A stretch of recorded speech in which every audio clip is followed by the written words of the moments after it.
Welcome to E-Bible Fellowship's Evening Bible Studies with your host and Bible teacher, Chris McCann. For more studies, visit our website at www.ebiblefellowship.org. And now, here's Chris McCann.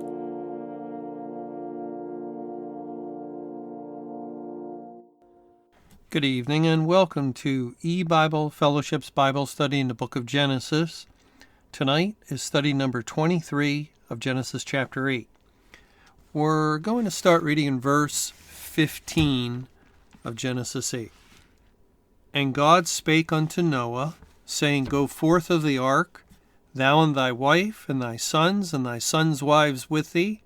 Bring forth with thee every living thing that is with thee, of all flesh, both of fowl and of cattle, and of every creeping thing that creepeth upon the earth, that they may breed abundantly in the earth, and be fruitful, and multiply upon the earth. And Noah went forth, and his sons, and his wife, and his sons' wives with him, every beast, every creeping thing, and every fowl, and whatsoever creepeth upon the earth, after their kinds went forth out of the ark. I'll stop reading there. Now, we were talking last time about verse 17, and we were considering the spiritual picture.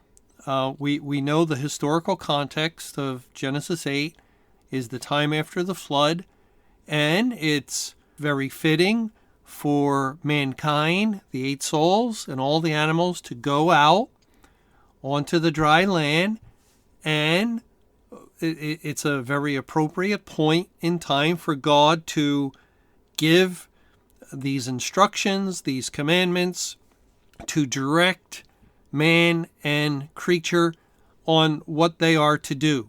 This is what the Lord would have them to do to fill the earth. And historically, we understand that very well. Spiritually, we saw that the animals, the not clean animals, especially on the ark, typified the creation, and their coming out of the ark onto the dry ground is pointing to the establishing of the new earth and the new heaven. And we don't know this for sure because God doesn't give us specifics, but there's a strong probability that God, who populated this creation, this earth, with not just mankind, his special creature created in his image, but with a wide variety of creatures, that since this is what we really, all we have to go on, although the Bible speaks of principalities and powers and does give evidence that God has been creating other creations and other creatures for as long as he has been God from all eternity past. But we're speculating about that because, again, God is not specifically telling us those things. We're just inferring it from the reference to principalities and powers and some other information. But what we do know specifically is this world, this creation, and we see, again, an enormous array of creatures, a whole variety of created life forms that are spectacular in their differences from an elephant to a mosquito. And we're just amazed at the brilliance of God.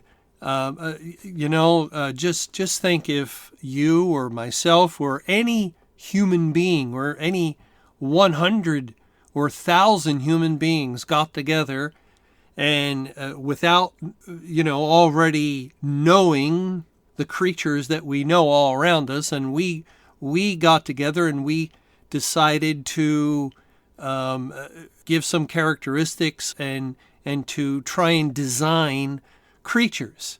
Well, we might be able to come up with some. I'm sure we could.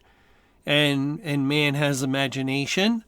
because he is made in God's image, and so we could come up with a fair number of creatures, but they would probably be very much like ourselves, and we just don't have that extensive ability and knowledge and that tremendous intellect that God possesses, and the wonderful attention to detail that he has, where he can make these creatures. There's a whole world of creatures that are microscopic that we cannot even see.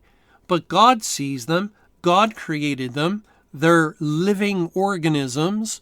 They're living creatures. They go about their daily routines, and God has designed them with intricate detail and care, and he just is a wonderful creator. This is one of the works that God does. God tells us because he worked 6 days to create this world. So God, when he works, we know he creates. We also know his salvation program was a result of his work. This is the work of God, that ye believe, it says in John chapter 6. And so that's also another wonderful area where God works. But God goes about the business of his work, and he creates and he forms creatures we can see, very large creatures. He's created dinosaurs and whales and elephants and hippos and then very tiny creatures, very small creatures. Again, the microscopic creatures. It is a testimony to his unlimited ability to create. And so we would expect that when God creates the new heaven and new earth, yes, he will bring his people, his newly formed body of believers, because now he'll have the whole company of the elect together, and everyone will be whole in body and soul. They will have their resurrected souls that they received upon the moment they were saved in this world, and they will also have the resurrected bodies that God equipped them with on the last day. And so God will bring these new redeemed creatures that are like himself, made in his own image and fallen, and then remade in the image of his dear Son, into a new world, a new heaven, a new earth. And all we're told about in the Bible is, first of all, we're told that this new world will not be like this present earth. God tells us of the glories and the wonders and the awesomeness of the world to come, often by telling us something that will not be there, that we have a lot of experience with in this world. He tells us there'll be no more tears, no more pain, no more sorrow, no more death, no more curse. And here in this life, we experience all those things. We're very familiar with them, intimately associated with them. And so when God says there's no more pain, and there's people who have experienced awful physical pain and emotional pain and just a lot of pain while living in this world, or there is no more sorrow, and what human being has not experienced sorrow in many ways, and grief and tragedy has struck, or depression. There's all sorts of levels of sorrow, and we're familiar with them all. Or anyone who lives any length of time in this world will certainly become familiar with sorrow and death and so forth. So when God, in telling us about the new heaven and new earth, he describes it by saying this will not be there, that you know a lot about, and this other thing will not be there, that you are intimate with. You're intimate with these things, and they're hurtful things, grievous things, awful things, things that make us to cry, to shed tears. And then God says there'll be no more tears. And you have to shake your head almost with the question, can it be? Is it possible that God can create a new earth, a new universe, a new heaven and new earth, a new world, and make me and you and all of his people new creatures, and that we will inhabit this new place and we will exist. We will be personalities. Moses is Moses. Elijah is Elijah. And we will be who we are, only perfected. We will be this sinless being that God has brought through this earth and purified us and purged away all sin and put it as far away from us as the east is from the west. And he washes us and cleanses us with the baptism of the Holy Spirit. And we come forth in absolute perfection. It's the only way we could dwell with him and see him face to face. And he tells us he will dwell with us. He will be our God. We will be his people. And God tells us these things.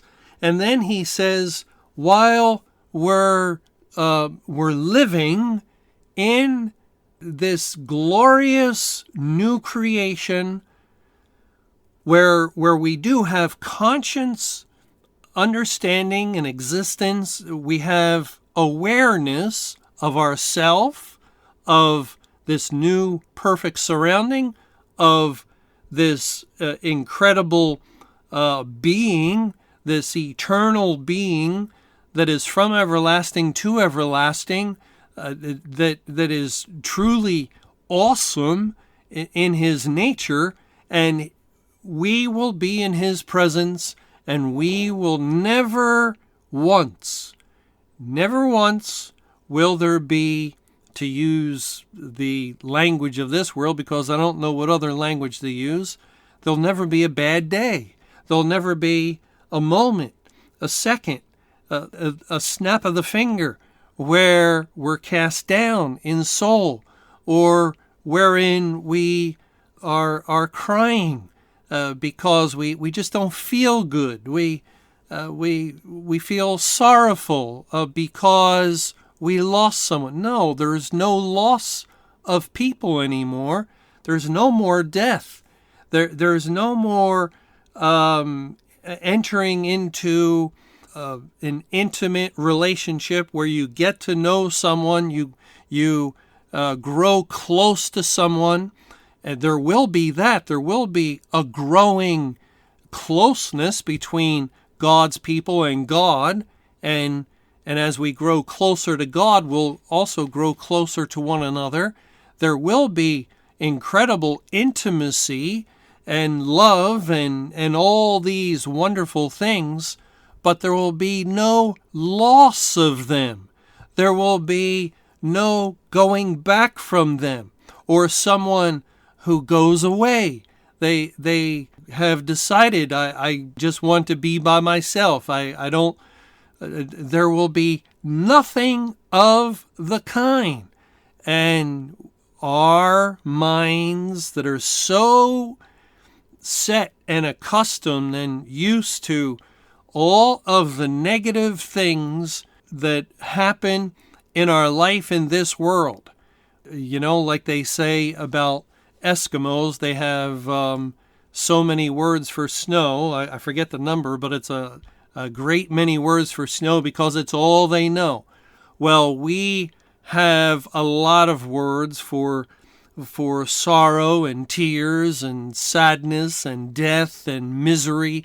And we have a good number of words to express our dissatisfaction, our unease, our anguish, our tribulation, our affliction, our pain, our agony.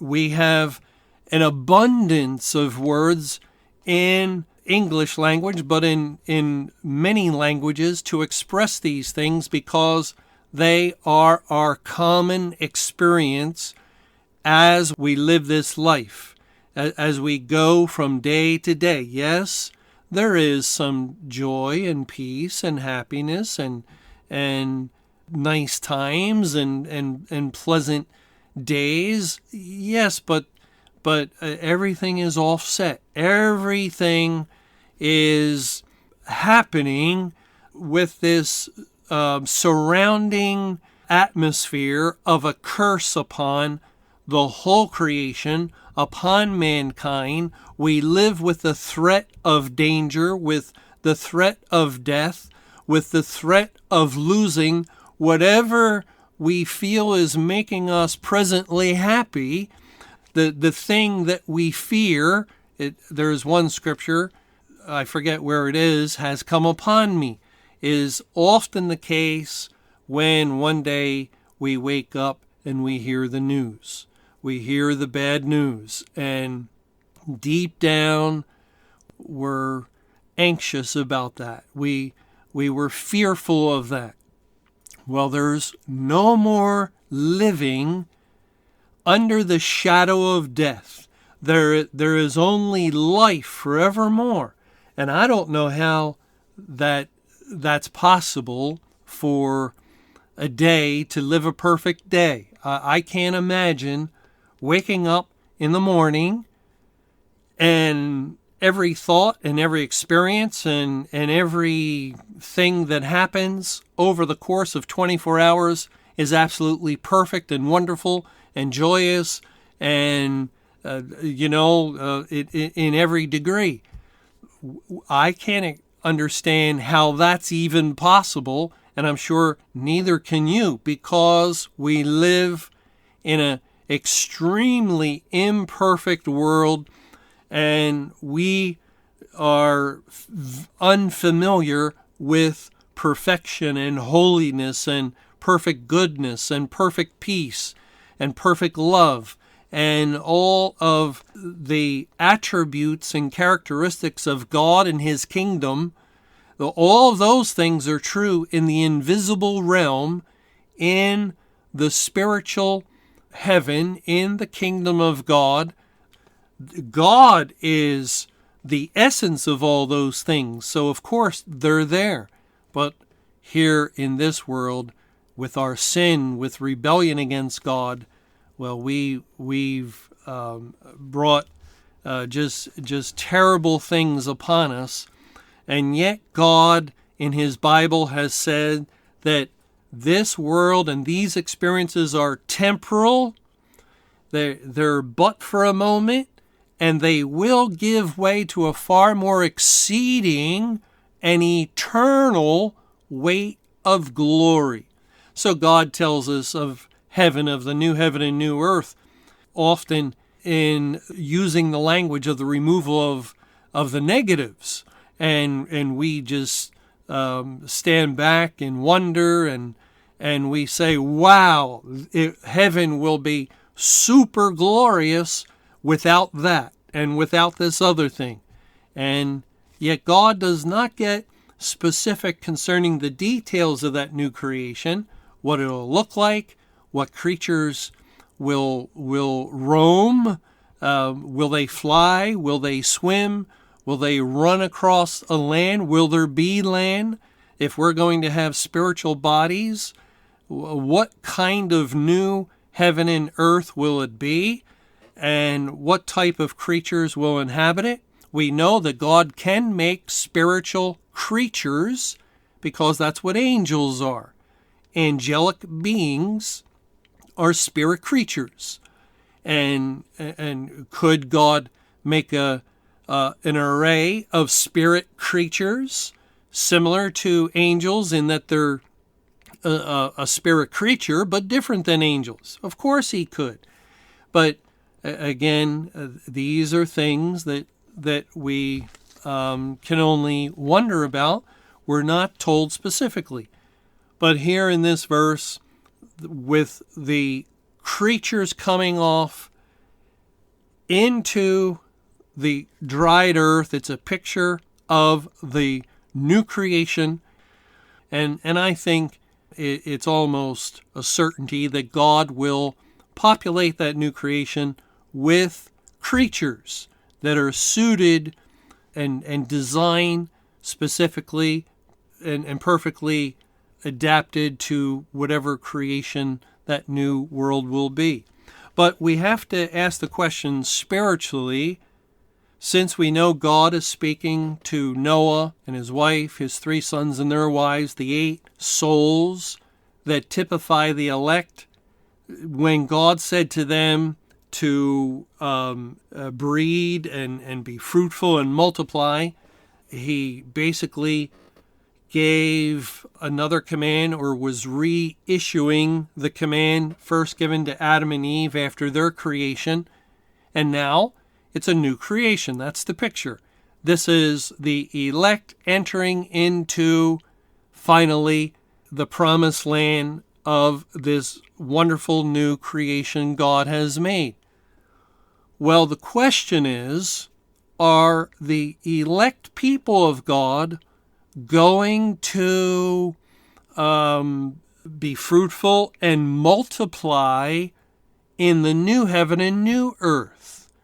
And when we think of that, we have to stop, because we know that the Bible tells us that there will be no giving of marriage in the new heaven and new earth.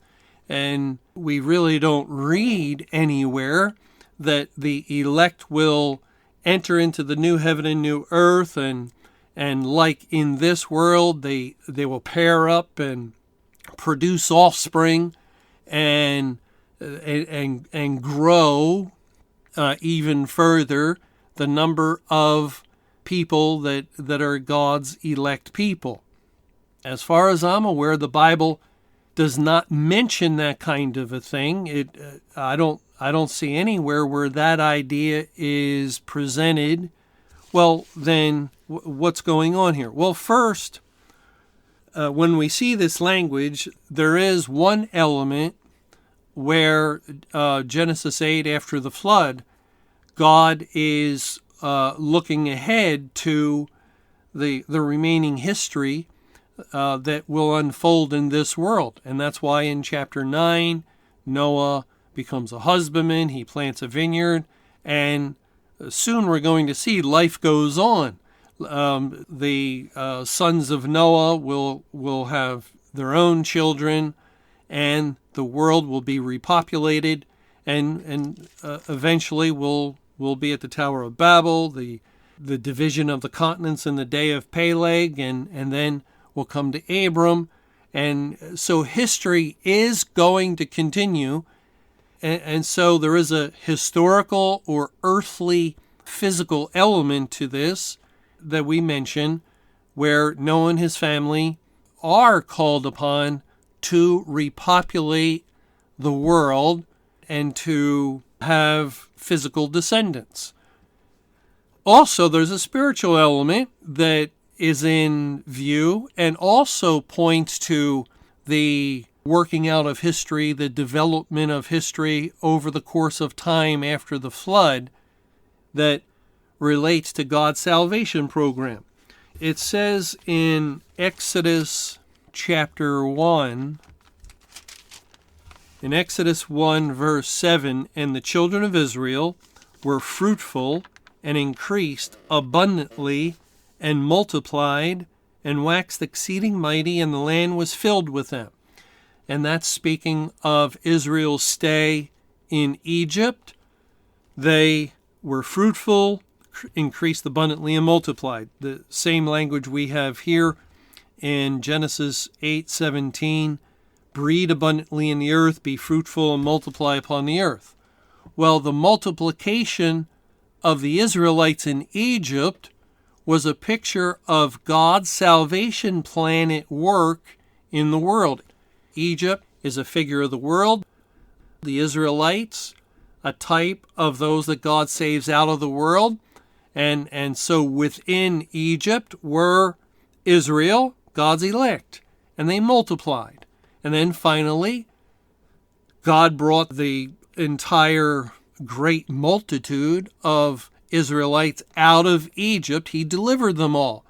A picture of his salvation, multiplication and deliverance. So the language spiritually points to that. We also see in Isaiah chapter 45, in verse 8, we find the same Hebrew word, fruitful. It's 6509 in Strong's Concordance. It says in Isaiah 45:8, drop down, ye heavens, from above, and let the skies pour down righteousness. Let the earth open, and let them bring forth. That's the word fruitful. Let them bring forth salvation, and let righteousness spring up together. I, Jehovah, have created it. There, God directly ties that word, fruitful, to salvation. And we do know that in God's program of salvation, in his times and seasons, he relates salvation to various seasons of fruit. Well, in this case, it's fruitfulness in bearing children, but it's the same idea. The command to breed abundantly in the earth, be fruitful and multiply upon the earth, has a spiritual identification with God's salvation program that would point to the continuance of time after the flood and the continuing unfolding of history that is going to take place. But what about the spiritual picture that we've seen in verse after verse after verse of Genesis 8 that is pointing to the new earth? Is there salvation there? Is there increasing fruitfulness and multiplication of salvation in the new earth with God's people? And no, not in that sense. There can't be, because there's no sin in the new heaven and new earth. So there's no additional salvation, no increasing the numbers of those that are saved. That's impossible. But there can be multiplication and fruitfulness in another way. We don't have time in this study. We're going to have to pick this up in our next Bible study. Thank you for joining us for eBible Fellowship's Evening Bible Studies with your host and Bible teacher, Chris McCann. For more studies and information, visit our website at www.ebiblefellowship.org. Until our next Bible study, may the Lord's perfect will be done.